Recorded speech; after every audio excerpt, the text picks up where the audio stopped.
Hi everyone, my name's Laura and I'm the Specky Seamstress.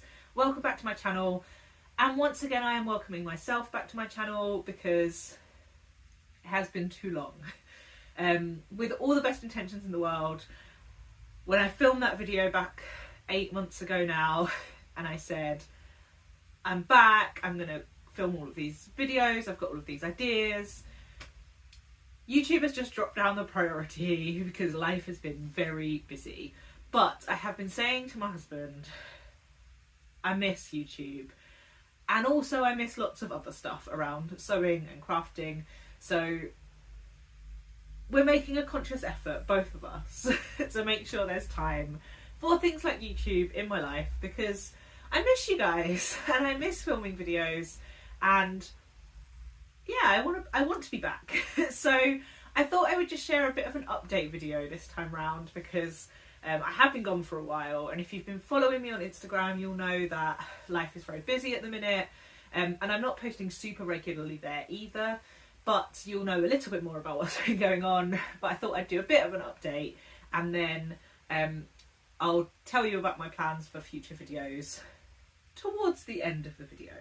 So my last video, from memory and from a brief, very cringy watch back of my own video on super speed last night, I talked a little bit about life update, I talked a little bit about business update, and I talked a little bit about sewing update, and I will probably follow the same pattern this time round. I'll start with a life update, and the first thing to say is that there is a pregnancy announcement in this video, so if you would like to skip past me talking about pregnancy, then skip forward a few minutes. What I will try and do is put in a time where I move on to talking about sewing and business up on screen, so that if you don't want to hear about it, that's totally fine.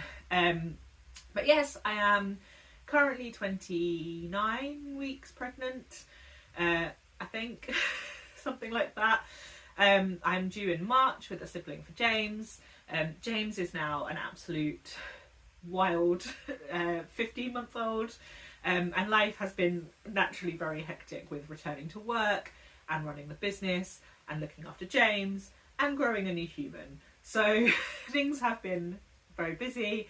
Sewing has been different because I think just as I started to get into the swing of sewing things for like being back at work and postpartum body and all of that, I then realised that I would have to be sewing maternity clothes again and thinking about pumping access and all of that. So yeah, everything's been very busy, but obviously very delighted that our family will be growing again.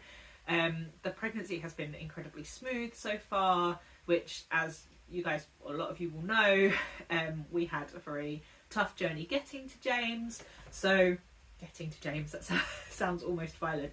We had a tough journey to bring James home, and we weren't sure what our journey to a sibling for him would be. So we've been very fortunate that things have been very smooth so far. And other than really bad heartburn really early on, I've actually been pretty well throughout the pregnancy, to be honest. And one of the reasons that I wanted to get back into YouTube now was because if I can try and get into a little bit of a routine and build it back into my time now, then hopefully that will mean I can still fit it in some way, shape or form when I'm on maternity leave, rather than it being something else new to add into my kind of weekly plan. So who knows what it will be like. I'm definitely not making any promises, but the plan will be that I will be around on YouTube at least more frequently than I have been, which is not that challenging given that I think this is my third video in about 18 months. But yes, so that is end of pregnancy update, I guess. More life stuff. There's not loads to talk about, I don't think, but we had moved house recently, like just before I stopped filming, basically, when James was, when I was pregnant with James, and we're very settled in the house now. But I think wrapped up in the kind of transition between life and sewing update, perhaps, is the sewing room, which I'm sat in now, and I don't think I've filmed a video in this space yet, because this is my sewing shed, and I will take a picture, well, I'll put in a picture from the outside if you haven't seen it before. which I was very excited about when I moved in, but we never really got it finished before James came along, and it's just not been the nicest space to be in, and I have struggled a little bit with finding the right headspace to be sewing, let alone then thinking about filming a YouTube video, because I would come into this room, it was an absolute state because we'd never put everything away. There were things from the business, there were things from there's a big box of stuff that I'm looking at now that needs to be hung up for decoration, and it's not painted, as you can see, and I just didn't feel that excited to be in here. And when you have a toddler and you don't have as much time to sew as you used to have, also then not feeling great when you come into the room is a real horrible mix of emotions, because you want to enjoy your time, you don't want it to feel miserable, but you also don't want to come in and feel like you should be tidying or cleaning or sorting when you should be able to just come in and create and relax. So what I've actually done today, Nick took James to his parents for a few hours, and I just had some time with some Disney songs to sort out the sewing room a bit. And it is not perfect, there is lots that still needs to be sorted, but it is now a space that I feel happy to come into and happy to film in, which is really nice, because filming in a place where there's not toddler noise going on in the background is hard. So it's nice to have a bit of a separate space, and hopefully that will help with the whole coming back to YouTube as well. But yes, it's nice to come back and feel a little bit more creative, because I have struggled with that since returning to work. I think I actually coped quite well on maternity leave. Me and Nick really made the time for me to have some hobby time and some space, and Nick as well. But Nick was back at work earlier than me, so obviously he had some time like with other adults, and we did really make the effort while I was on maternity leave for me to have some time in the sewing room, and I made some really cool things that I love. But then it became harder when I went back to work, which also coincided with lots of really busy stuff with the business, which means, you know, it's been hard. And I think that my relationship with sewing has changed, because not only was I not in a great space like physically, but I also found it really hard to decide what to sew, and I found it really hard I felt like I had to really maximise and make the most of the time that I had sewing wise, and then if I didn't, I felt really guilty.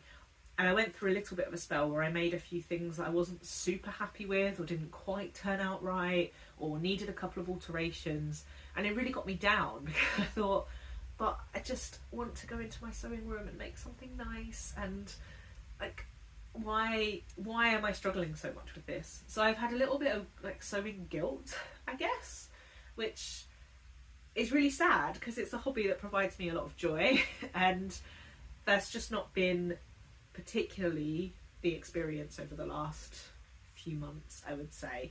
And actually knitting has been probably my main craft. It is super bright outside and I'm struggling to look at the camera. I'm gonna have to pause, I think, so that the sun can move, because I cannot see a thing. Okay, I did not pause. Well, I paused, but I did not wait for the sun to move. I have put precariously a shelf resting up against the window in the hope that I can now see you properly. But yes, I was talking about knitting. I have found a lot of pleasure in some, like, not slow knitting, because once I get involved in a project I get really excited, and I've had a couple of projects that I've really gotten into, but just that feeling of knowing it's a slower process has been a really nice way of me getting back into some crafting and back into some creativity, but also kind of like problem solving within that as well, because I've been doing quite a lot of maths in my knitting, and I like maths, so that doesn't put me off. But yeah, it's been like a nice way of still feeling quite crafty and not feeling the kind of pressure and the slight like doom of this room. It sounds so horrible. Actually, about a week ago Nick suggested I go into the sewing room and sew because I was grumpy, and I brought him out here with me, and I was just like, I'm so miserable when I come in here because it's messy and we've never organised it, and there's loads of stuff like business storage in here, and my fabric is overwhelming, and my patterns are all over the place, and I need to have a chunk of time to sort it, and I need some better storage solutions, and I want to paint it. And I think it made him realise how, like, I mean, it made me feel really silly, but it made him realise that I was struggling a little bit with some of these things, and that dedicating a bit of time to it would really help. And now we've done that a little bit. There's still loads more to do, but it does mean that I'm looking forward to doing some sewing. And actually, I've got 3 projects out on the table at the minute that I'm hoping to progress a little bit later on, either today or after James has gone to bed, because I'm actually off on a business trip tomorrow, and I don't have very much work appropriate clothing that fits me at the minute, so I were hoping to progress at least one of those to completion, maybe a couple this evening before I fly tomorrow. So what have I been sewing? Probably been talking for 15 minutes without actually talking that much about sewing yet. It's been a bit varied actually, my sewing over the last 8 months. I've actually made quite a few dresses from the Jennifer Lauren Kinfolk dress pattern, which is a really nice princess seam front and back, loose-ish fitting style dress with an A-line skirt, and it has waist ties that come from the princess seams rather than from the side or the back, and optional option yes, optional option to put elastic in the back as well to bring it in a little bit, which I've done on all of mine. And I've made several of these now, but I have started to kind of hack it into my own favourite dress pattern. Now it's a dropped sleeve, like a grown-on sleeve, which is not my favourite style actually, but it has worked really well in some lighter weight fabrics. So I made one to start with for mine and Nick's wedding anniversary dinner that we went out for, which is in a beautiful like tencel viscose something drapey thing from Rainbow Fabrics, and the drop sleeve works really well in that. I then tried to hack the pattern to have a set-in sleeve to use a cotton, and it works, but it's not perfect, and I'm not sure if I have the patience right now to fiddle with it enough to make it work, but I would like to do that at some point. I made that in a cotton lawn from Fabric Godmother. I have several versions to, in fact I really love the skirt shape for this dress, and the skirt in the original comes also in like the princess seams are kind of continued, so it comes in panels, but I have taped the pattern pieces together to make just a really nice flowing A-line skirt shape for other dresses. And I have a skirt version, a normal version and a maxi version on my table at the minute, because it's a really nice easy pattern. It comes together very quickly, and I have a lot of viscosy type fabrics in my stash, so there's definitely going to be more of those in my life. The highlight of those, I would say, so far has been the maxi dress that I made in viscose, also from Rainbow Fabrics, which I will pop in a picture of somewhere here, I think, which it just makes me feel like me. It was the first thing I've made in such a long time that really worked, or felt like it worked, and I just felt amazing when I put it on. I don't wear maxi dresses very often, but this one has definitely convinced me that it's a length I should wear more of. It's just really comfortable and bright, and still like a little bit more grown up than maybe some of the things I've made in the past. And yeah, I just love it, and that's why I've cut out another maxi dress version, because I just think that it works for me. I can throw on a jumper over the top of it and still have this beautiful flowing skirt. I can pop on a cardigan and have the full effect of the dress. It's just quite versatile, and yeah, I'm very, oh, excuse me, I'm very happy with that pattern at the minute. I've been trying to play around with new ideas and new hacks and new things that have been on my mind for a long time recently, because I think that is the right way for me to approach sewing with the time that I have at the minute, and knowing that I need to accept that that means it won't always work out, which is the hard bit. But another really good thing that I've made while I've been away from YouTube is this, I was just trying to work out how to describe what this is. It's a mashup of the Montrose from Cashmerette, which I use quite a lot as a dress pattern. It's actually a top pattern, but I use the bodice as a dress. And the Forget Me Not April dress. This is another dress that has the like drop sleeve and fairly loose fitting, and the one I made several years ago gets a lot of wear, particularly in the summer, but it just isn't something I've wanted to make again. But I love the curvy pattern piece for colour blocking, and so I really wanted to play around with it. I wanted to add a waist seam to it because I like a little bit of definition at the waist. I also like somewhere for my pockets to be anchored into because I like to carry lots of stuff. And I had the perfect fabric to make a statement dress from, which is this. It's a print of my own crochet, which I'm very excited about. I actually have a bag here. I made a backpack out of the same fabric print but on canvas. The one I just showed you is in poplin, which is really cool. I've taken the opportunity to make the most of the fact that I print fabric for the business and printed a few things that I've wanted to kind of play around with myself for a little while. So I made that. I made a little pouch out of the scraps for some of mine like knitting and yarny things. And yeah, this dress, which I love, I really love. It's not quite appropriate for me to wear at the minute because there isn't quite enough volume or length for a bump, but yeah, it's definitely a winner. I will definitely make more of these dresses. I'd like to play around with making it longer. I think this dress works better in a slightly more structured fabric. So the top of this dress is a linen, so not really stiff or structured, but I don't think it would work as well in a viscose because I don't think you'd see the wave as well. I think it would hang a bit differently. But I really love it, and I definitely want to make more of that dress. It's great for when you don't have loads of a fabric, but a really statement fabric that's kind of cool.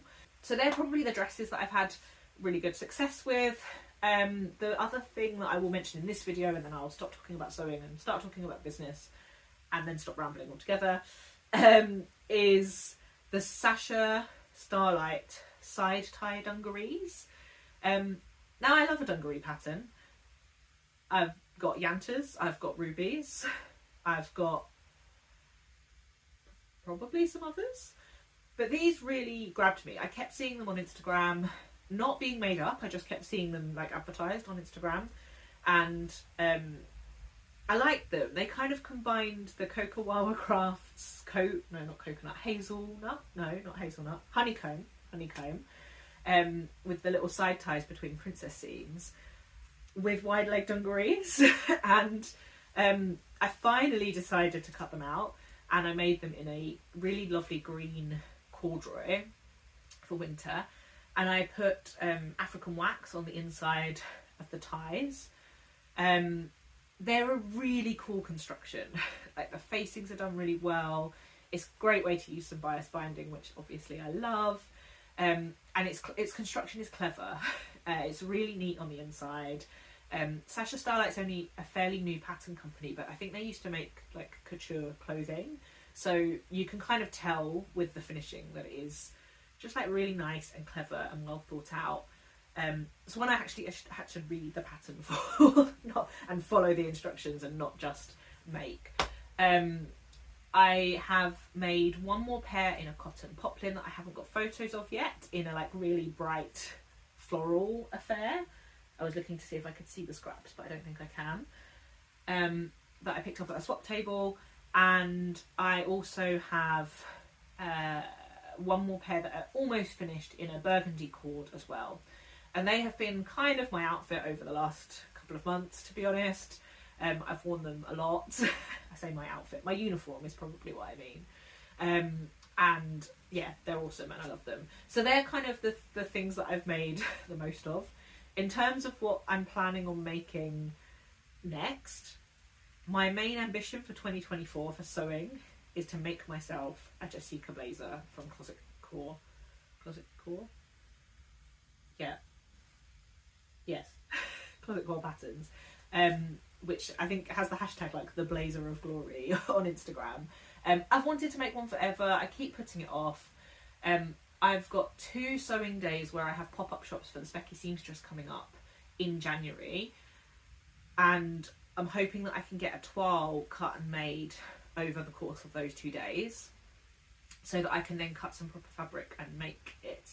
I can't quite decide yet whether I'm going to make a proper messy toile, like a just out of calico, or whether I might practice some of the techniques, because there's proper tailoring techniques in it, and make it out of something that, if it fits, it could be wearable. Because I have plenty of that kind of fabric, that kind of weight fabric that would work. So I might do that.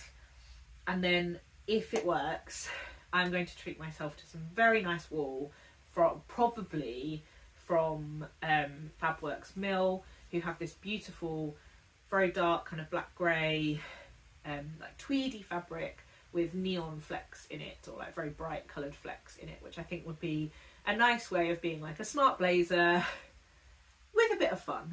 So watch the space for that. I have joined the monthly craft club from Annabelle Sews, who is a local sewing teacher near me, and good friend. And so every month I will have some sewing time, and my thoughts are that even if the Jessica just gets done over the course of the year at those events, that would be a nice project to work on.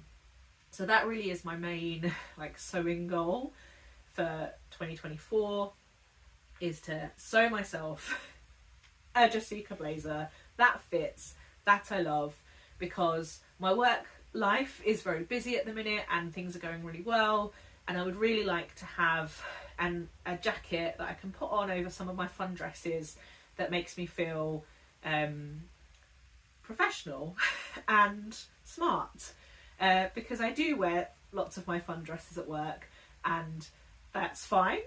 But it might be nice to have something that I can throw on over the top that kind of poshens it up a bit, or smartens it up a bit, I suppose. So that's life and sewing. I'm going to very quickly talk about the business, and then what I'm going to do for future videos, and then I'm going to attempt to edit this into something that isn't like a 3-hour long epic. Bear with me on that. So the Specky Seamstress, the business, is very busy at the minute, which is great. I don't think I've even mentioned this, although it did happen longer than 8 months ago, but we split our Instagram account out. So I have my Instagram account, which is called Specky Laura, which, if you were following me previously, that's where you would still be following me. And then we have the new account called the Specky Seamstress, which has just business stuff in it. Now, I don't really know what I'm going to do about this channel in terms of Specky Seamstress, because I don't want this to become a business YouTube channel. That's never what the intention was. I like sitting and chatting to you about stuff that I'm doing. The business will obviously get mentioned, so I'm not sure if calling this account the Specky Seamstress anymore kind of makes sense.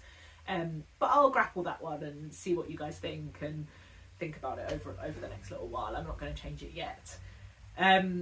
But yes, the business has been really busy. So we had a busy last year. We launched our labels and patches, which I talked about in our last video. So we now sell woven sewing labels and fabric patches. We also, in October, launched a subscription box called the Bias Tape Appreciation Society, which is a really nice, cheap and cheerful subscription box where every month you get 1 pack of bias that is new to the shop, so you would get it first.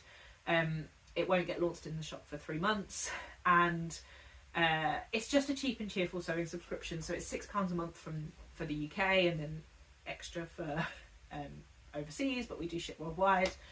And you can buy it as a monthly rolling contract, an annual rolling subscription, or a 3-month or a 6-month kind of you just buy 3 months or 6 months, which we intended as a gift, but lots of people have bought it for themselves, which is great because you can gift yourself too. Breathe. So that happened, and honestly I was expecting it to be like popular, but not really popular. We had targeted getting 30 sign-ups in the first month and 50 sign-ups by Christmas, and we have like almost 150 sign-ups now, which is amazing, and it's keeping us very busy with manufacturing and designing and everything, which is awesome. We've also got lots of new exciting things in the works for 2024, which I can't talk too much about yet, but yeah, do go give us a follow on Instagram or join the newsletter if you want to hear more. The business is still based half here and half in London with Avar, my business partner, and we're managing with all manner of family commitments and work commitments, along with the help of 2 of our friends who have come on board on a freelance basis over the last few months to help us with admin and manufacturing. And it just feels like a really nice progression, because actually maybe the year before it had been quite slow, the business, and it's really nice to feel that we're going somewhere with it, and we've got a bit of support to think about new things, whether that's new products or new processes or new things in general. So keep an eye on that. Go check us out if you haven't for a while. There's loads of new stuff, loads of new designs, and yeah, I'm really proud of where the business is going. Whew, that's been a lot to talk about, and I haven't even really talked very much about sewing. But I am away next week with work, and I am contemplating filming a video or 2 while I'm there, because I will have the evenings to myself in the hotel room, not with a toddler. So I might try and film a couple of videos talking more about some of my sewing projects and some of my knitting projects next week. My intention in terms of like regularity of things is I'm gonna aim to have a video roughly every 2 to 3 weeks. I think that that's achievable, even if it's just a chatty, hey, this is what I've been up to kind of video. And it will also, I think, fall into this new like drumbeat that I've got of trying to get into the sewing room and make some time to get some sewing done and do some fun things. So that's my aim. I said that last time, I think, and it was 8 months until I filmed again, but let's see what happens. In the meantime though, it's been really enjoyable sitting here and filming, although slightly weird because I haven't done it for such a long time. But thank you very much for listening. Thanks so much for still like being here, despite my long periods of absence. And I can't wait to dive into the world of YouTube again and yeah, find out what's been happening. So let me know in the comments what's been going on with you while I've been gone. What's the most favourite thing you've made in the last 8 months, and what you're hoping to make in 2024, because I'm looking for some inspiration for some fun projects to start. So thanks so much for listening, and until next time, which hopefully won't be long,